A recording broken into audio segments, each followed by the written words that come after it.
My white knight, not a Lancelot, nor an angel with wings, just someone to love me, who is not ashamed of a few nice things.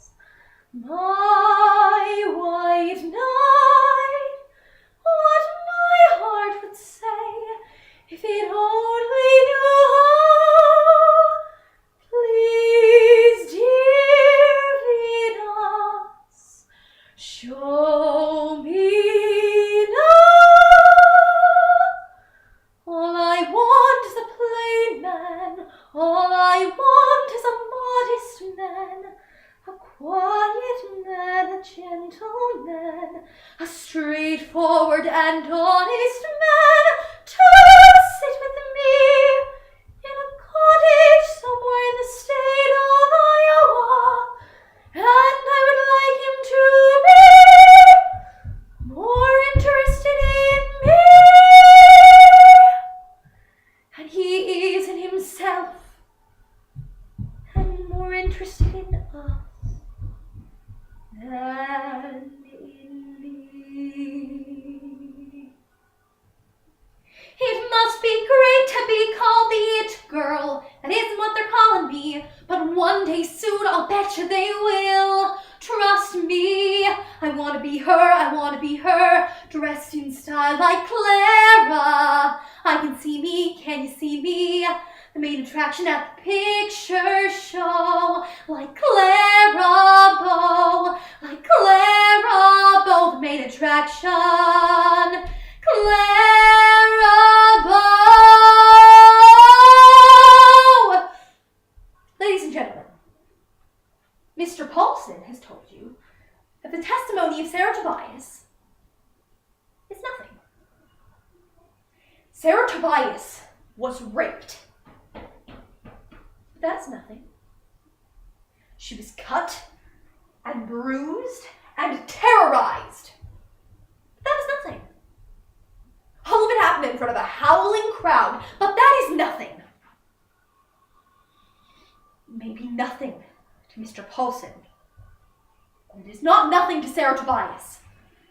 I don't believe that it is nothing to you. Next, Mr. Paulson tried to convince you that Kenneth Joyce was the only person who knew that Sarah Tobias was being raped.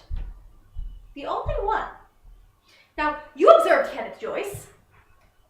How did he strike you? Did he seem to you to be especially sensitive or observant? Did you look at Kenneth Joyce and immediately think to yourself, yes, this is the kind of man who would notice things that other people don't? Mr. Joyce said that all of the men in the bar behaved badly. And he was right. And while it's not the crime of criminal solicitation to walk away from a rape, and however immoral it may be, it is not the crime of criminal solicitation to silently watch a rape. It is the crime of criminal solicitation to induce or entreat or persuade another person to commit a rape. Hold it down, stick it to her, make her moan. These three men did worse than nothing. They cheered, and they clapped, and they rooted the others on, and they made sure that Sarah Tobias was raped and raped and raped. Now tell me, is that nothing? My ambition is to become a doctor like my father. I'm my father's girl. My greatest accomplishment was when I was 10 years old and I was successful in chopping the head off a chicken and dressing it for a chicken dinner. My mother tries to get me to make these quilts, but I don't want nothing to do with it. I told her I will never stick my fingers until they bleed. Most definitely. My sister Flory, on the other hand, is a real good quilter. I guess. Mother says so all the time. Flory's favorite pattern is the Sunbonnet Sue. Mother taught her how to do these applique blocks, and ever since then, I think she's made probably a dozen Sunbonnet Sue quilts. You've seen them, they're like those little dolls turned sideways with the little sunbonnets on. She makes each block different. She'll turn the little foot this way or that, or she'll give her a parasol, or sometimes she even just turns the hat a little bit. People think they're so cute. Last year, she made a bunch for her friends, and when we were promoted from school, she presented one to the teacher. I nearly died. and they're all over my house. So I decided that I would make Florrie a quilt. Like I said, I'm not as good a quilter as her, but I knew just what I wanted to do with this one. I guess I've done some new things with Sunbonnet Sue. I call it the demise of Sunbonnet Sue. There's a block of her hanging, and one with a knife in her chest, eaten by a frog, eaten by a snake, one of her burning. It actually turned out really well. Put it on her bed this morning, but I don't think she's found it yet. You should see it. It turned out real good.